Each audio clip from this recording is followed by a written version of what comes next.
मान्यवर, अभी एक फैशन हो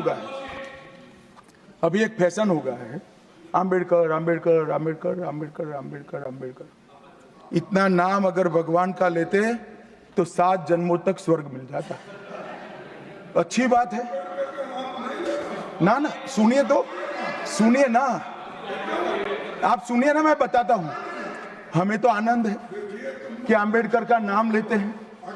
आम्बेडकर का नाम अभी 100 बार ज्यादा लो, परंतु साच अर्थ में आम्बेडकर जी के प्रति आपका भाव क्या है ये मैं बताता हूं। मान्यवर, आम्बेडकर जी को देश की पहली कैबिनेट से इस्तीफा क्यों दे दिया?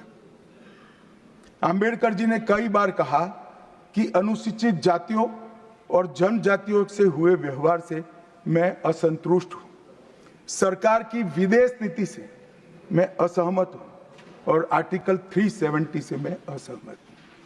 इसलिए वो छोड़ना चाहते थे। उनको आश्वासन दिया गया, आश्वासन पूरा नहीं हुआ। उन्होंने इग्नोरेंस के चलते इस्तीफा दे दिया। और एक श्री BC रॉय ने पत्र लिखा कि आम्बेडकर और राजा जी जैसे 2 महानुभाव मंत्रिमंडल छोड़ेंगे तो क्या होगा। तो नेहरू जी ने उनको जवाब में लिखा है, राजा जी के जाने से तो थोड़ा बहुत नुकसान होगा, आम्बेडकर के जाने से मंत्रिमंडल कमजोर नहीं होता है। मान्यवर, ये विचार जो खड़गे जी कह रहे हैं ना, क्या आपत्ति है? जिसका विरोध करते हो उसका वोट के लिए नाम देना कितना उचित है?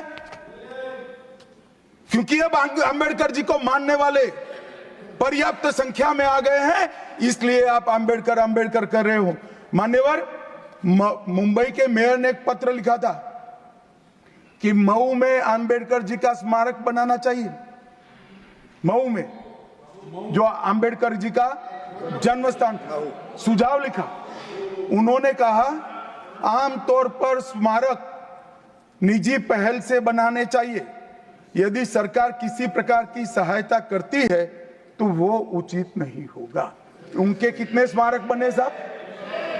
कोई स्मारक आम्बेडकर जी का नहीं बना, देश भर में नहीं बना। आम्बेडकर जी के स्मारक कब बने?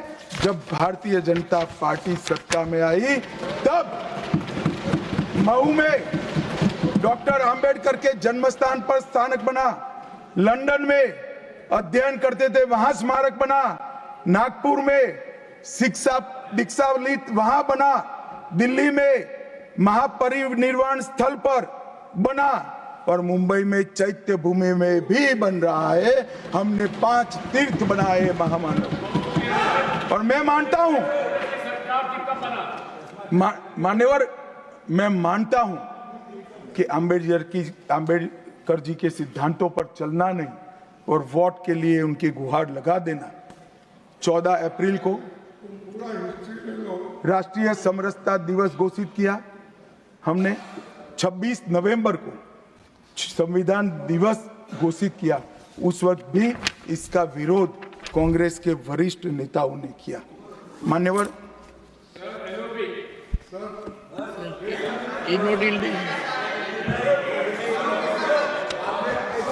मान्यवर, 370 पर कई बार चर्चा हुई है। मैं ज्यादा कहना नहीं चाहता। सब जानते हैं कि एक टेम्पररी प्रोविजन को अनौरत संतान की तरह अपनी गोदी में 70 साल तक कांग्रेस ने खिलाने का काम किया और 370 हटाने के लिए लोहे का जिगर चाहिए।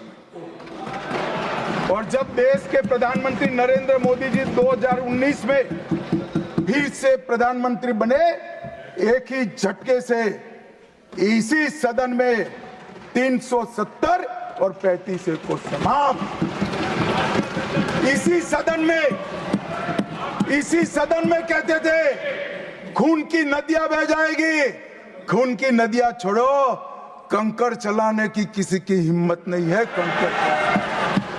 और मान्यवर, क्या हुआ? इसके बाद क्या हुआ? 35,000 पंचायत के सदस्य आजादी के बाद पहली बार चुनकर आए।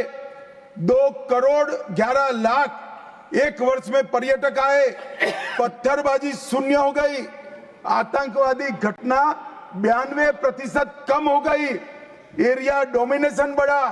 33 साल के बाद घाटी में थिएटर में रात्रि का शो चल रहा है। 34 साल के बाद ताजिया का जुलूस निकला।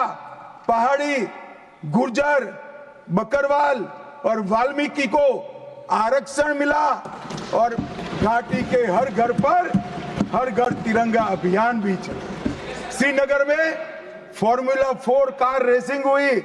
लाल चौक पर तिरंगा शान से फहरता है और दुनिया का सबसे ऊंचा रेलवे आर्च ब्रिज आज चिनाब नदी पर बन रहा है। सबसे बड़ी लंबी ट्रांसपोर्टेशन टनल फिर पंजाल में बनी और निर्यात रैंकिंग में अपना कश्मीर सभी यूटी में नंबर 1 पर निर्यात में आया।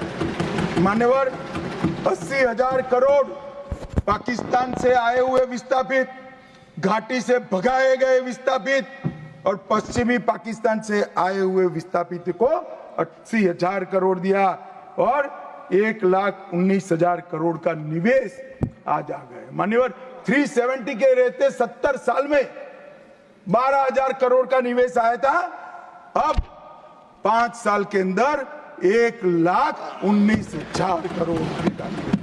G20 के डेलीगेट्स भी वहां गए।